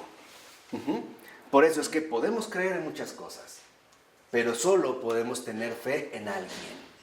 ¿De acuerdo? Y dice a continuación, como la esperanza y la caridad, la fe se dirige a alguien. Lo mismo, ¿no? Y por ello se convierte en un símbolo. Dice, creo en Dios. El acto de fe cuya fórmula nos enseña el catecismo dice, Dios mío, yo creo en ti. Así entendida, la fe conlleva, pues, tanto en su raíz como en su término, un elemento personal de naturaleza privilegiada que solo puede referirse a Dios. Y en ese sentido es teologal. Entonces, cuando nosotros hablamos, por ejemplo, de las virtudes teologales, lo que estamos hablando es que, en efecto, están vinculadas con Dios mismo. Creo en Él y creo que es Él precisamente, ¿no?, el que me las puede proporcionar, o bien el que me puede invitar a participar de esta misma realidad. Y por ello, por ejemplo, vemos que este análisis del lenguaje no es precisamente de ayer ni reciente.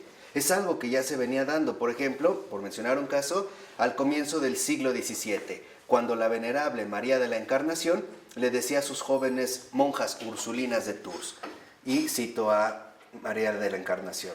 Creo en Dios. Decía, añadimos esta partícula en que revela un cierto movimiento del entendimiento que cree. Así, cuando decimos, creo en Dios, es como si dijéramos, no creo solamente que hay un Dios, sino que lo creo de tal manera que intento, con todo el afecto de mi corazón y con toda mi fuerza, llegar a Él como al sumo bien y al fin para el que he sido creada. O sea, en este sentido también como alma. O sea, no creo que haya un Dios. Creo en Él de tal manera que guía, dirige y rige absolutamente toda mi vida. Ahí es lo que les decíamos, ahí es donde está dada precisamente esta orientación vital. Dice, de la misma manera, la esperanza cristiana está en cierta medida encerrada en la fe que profesamos. ¿A qué se refiere aquí, digamos, María de la Encarnación? A que, en efecto, nuestra esperanza está en Dios. Si yo digo que tengo la esperanza en Dios o que mi esperanza es Dios, lo que estoy diciendo es que espero que Él actúe y obre, ¿o no? ¿Sí? Eso es lo que estoy diciendo. Ahora, si realmente yo creo en Dios, ¿por qué habría de dejarme atrapar, al menos tan fácilmente, por ciertas preocupaciones inútiles? Esto iría en contra de mi propia postura, ¿no? O al menos no sería coherente con lo que yo, en efecto, estoy diciendo. E incluso 8 siglos antes del 17. O sea, ¿en qué siglo? 11. En el siglo XI, ¿no? San Pascasio Radberto. ¿Lo habían escuchado? No, de Lubac cita un montón, ¿eh? Que qué bueno es conocerlos, ¿no? San Pascasio Radberto. Escribía con más detalle. Nadie puede decir correctamente, yo creo en mi prójimo, o en un ángel, o en cualquier criatura. Por todas partes, en las escrituras divinas, encontraréis la propiedad de esta confesión reservada solo a Dios. Decimos bien, creo a este hombre. Como decimos, creo a Dios, pero no creemos en este hombre ni en ningún otro. ¿Por qué? Porque si yo digo, creo en él o en ella, estoy poniendo toda mi fe, toda mi esperanza en esta ¿qué? Persona. Y olvido, quizá en gran medida, que sigue siendo un ser humano. Y ahí es cuando muchas veces comienzan los reclamos por no haber sido conscientes de lo que estábamos diciendo. Entonces, les decía, no se trata de una mera quisquillosidad lingüística. Se trata de sopesar el peso del lenguaje, ¿no? Dice, porque ellos no son la verdad, ni la bondad, ni la luz, ni la vida. Solo participan de ella. Por eso yo puedo decir, creo a esta persona, le creo a ella, le creo a Patti, o le creo a Eric, o le creo a quien sea, a ella, les creo. Pero no creo en ellas, porque si realmente creo en ellas, significa que toda mi fe, toda mi esperanza, todo está colocado en esta persona. Y olvido algo importante, ¿realmente otro humano será capaz de cumplir todos mis anhelos y expectativas? ¿Cuántas veces no decimos, tú no eras lo que esperaba, o no pensé que eras así, o esperaba más, o esto jamás me lo hubiera imaginado, etcétera, etcétera? Y la razón es muy obvia, no es porque los hombres en general o los seres humanos sean una bola de mierda. No, es porque los utilizamos como nuestro único objeto de fe. Y ponemos en esa persona todas nuestras esperanzas. ¿De acuerdo? Entonces, esta precisión dice también San Pascasio Radberto. Por esto, cuando el Señor quiere en el Evangelio mostrar que es consustancial con el Padre, dice, ¿creéis en Dios? Creed también en mí. No dice, créanme a mí. Dice, ¿creéis en Dios? Creed también en mí. Este en que involucra el poner todo este peso en él, ¿no? Y es de Juan, capítulo 14, versículo 1. Porque si no fuera Dios, no habría que creer en Él. Y tiene razón, habría que creerle a Él, y ya. Como podemos creerle a cualquier otra persona que haya hablado. ¿Sí queda claro? Si Él no fuera Dios, no teníamos por qué creer en Él. Le creeríamos a Él, así como le creeríamos a cualquier otro que haya dicho muchas tantas cosas, ¿no? Dice, por medio de estas palabras, Él se revela, pues, como Dios a los suyos. No decimos, por tanto, fíjense, y estoy hablando ya de bastante tiempo atrás, creo en la Santa Iglesia Católica, sino suprimiendo la sílaba en, decimos, creo que existe la Santa Iglesia Católica, como creo que existe la vida eterna y la resurrección de la carne. De otra manera, parecería que creemos en el hombre, lo que no está permitido. Creemos solo en Dios y en su majestad. Esto nos ayuda finalmente a tener una postura clara, a darnos cuenta, en efecto, en dónde es que en este sentido está colocada nuestra fe. Dice, creer en Dios, en el segundo renglón de la 58, dice Fausto de Ries, en un pasaje que será reproducido y comentado más de una vez, es buscarlo en la fe, es esperar piadosamente en Él. O sea, es entrar en Él mediante un movimiento de amor. Entonces, dice Fausto de Ries, cuando digo que creo en Él, lo confieso, le doy culto, lo adoro, me entrego totalmente a Él y deposito en Él todo mi amor. Y esto es lo que a veces queremos hacer con otra persona humana. Depositamos en Él todo lo que tenemos. Y tarde o temprano nos veremos defraudados. Por una simple razón. Porque le estamos pidiendo que sea lo que no es. Le estoy pidiendo que haga lo que no puede. Y peor aún, le estoy diciendo que me soporte más allá de sus propias fuerzas. Es como poner todo el peso de mi existencia en esa persona. Y esta persona se quiebra. Se quiebra porque muchas veces no puede ni con su propia vida, ni con su propio peso. Y luego todavía llega esta otra persona. Y a lo mejor no solo esta persona, ¿qué tal sus familiares? O sus amigos, sus conocidos. Y es abrumador, ¿o no? Yo creo que todos hemos experimentado de una o de otra manera este peso, ¿no? Que a veces ponen en nosotros. Y que en realidad involucra una cierta confusión. ¿Por qué? Porque cuando yo digo creo en Dios, lo que estoy asumiendo es que en efecto vivo esta relación de amor que Él me ofrece. Y por lo tanto, creer en Dios significa vivir en paz, vivir tranquilo, vivir sereno e incluso vivir alegre. ¿En qué consiste la alegría? En este sentido, ¿qué nos transmite el credo? La alegría de saber que Él está a mi cuidado y que me librará de todas las dificultades. Y que incluso, si permite que una dificultad atraviese mi vida, se hará para que vea también cómo Él se manifiesta rescatándome de las situaciones difíciles. Esto es lo que en este sentido esperaríamos, ¿no? Por eso dice, le doy culto, le adoro, lo amo. Vivo, en efecto, lo que Él me ofrece. ¿Qué es lo que Él me ofrece? ¿Qué es lo que realmente Dios me ofrece cuando digo creo en Él? Lo que me está ofreciendo es alivio. Por ejemplo, en hebreo, esto se ve bastante bien porque para hablar de la verdad, en hebreo se utiliza la palabra emet. Emet no tiene nada que ver, por ejemplo, con nuestras nociones más habituales de verdad. Emet para ellos era aquello que te sostiene y que en efecto puede aguantar un peso enorme. Por ejemplo, en las columnas de un cierto templo, a esta columna y a su capacidad para aguantar el techo le decían emet o una roca. Imagínense después de ir caminando en el desierto y ver una roca. ¿Qué te puede ofrecer esta roca? Te puede ofrecer, una de las cosas es que al menos te puedes recargar. O te puedes acostar encima y la roca no se va a ¿qué?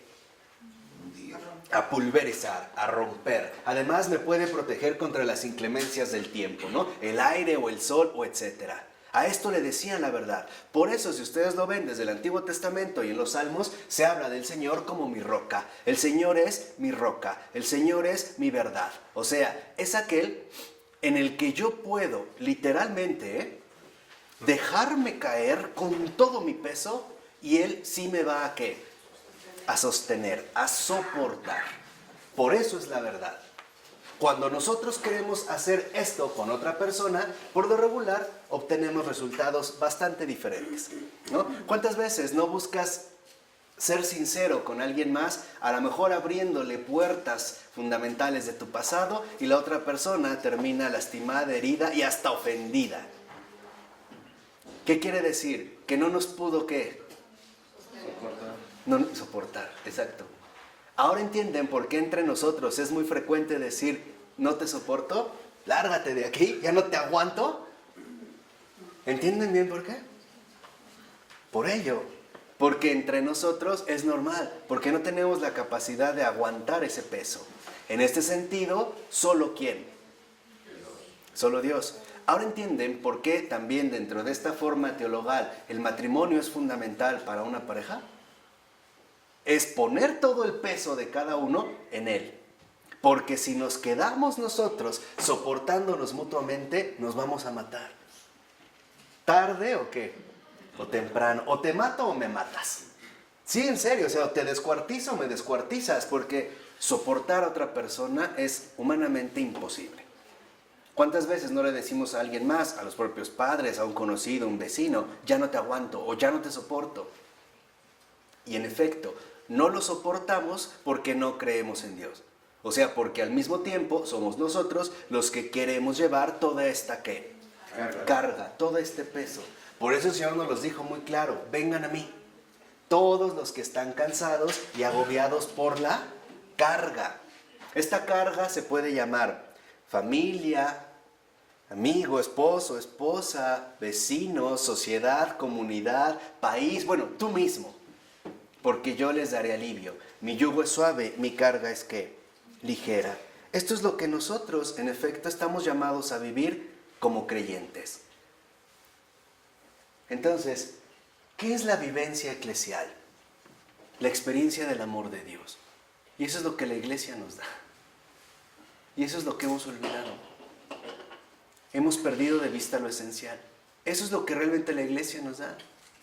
La iglesia, ¿no? Dijimos, creemos en la iglesia por este acto de fe. Creemos a la iglesia. Creemos que la iglesia existe porque tengo mi fe puesta en Dios. De tal manera que entonces es fundamental que nosotros veamos en este sentido que es fundamental tomar conciencia de esta verdad tan sencilla, pero tan básica para el alma creyente. Que en pocas palabras, cuando nosotros realmente nos desviamos de la fe, nos desviamos de esta experiencia de amor. Y por lo tanto, seremos presas de un montón de cargas que tarde o temprano nos van a quebrantar. ¿Y saben dónde empezaremos a notar los efectos de esta desviación? En nuestra molestia continua hacia los que nos rodean. Llámese mal humor, irritabilidad, tristeza, enojo, coraje, etc. Y en efecto, porque nos hemos desviado del centro fundamental de nuestra fe. Porque solo creemos en Él. Y en Él tenemos puesta toda nuestra esperanza. ¿De acuerdo? Bueno, vamos a dejarle hasta aquí. Tomamos un descansito y ahorita seguimos. En nombre del Padre, del Hijo y del Espíritu Santo. Amén.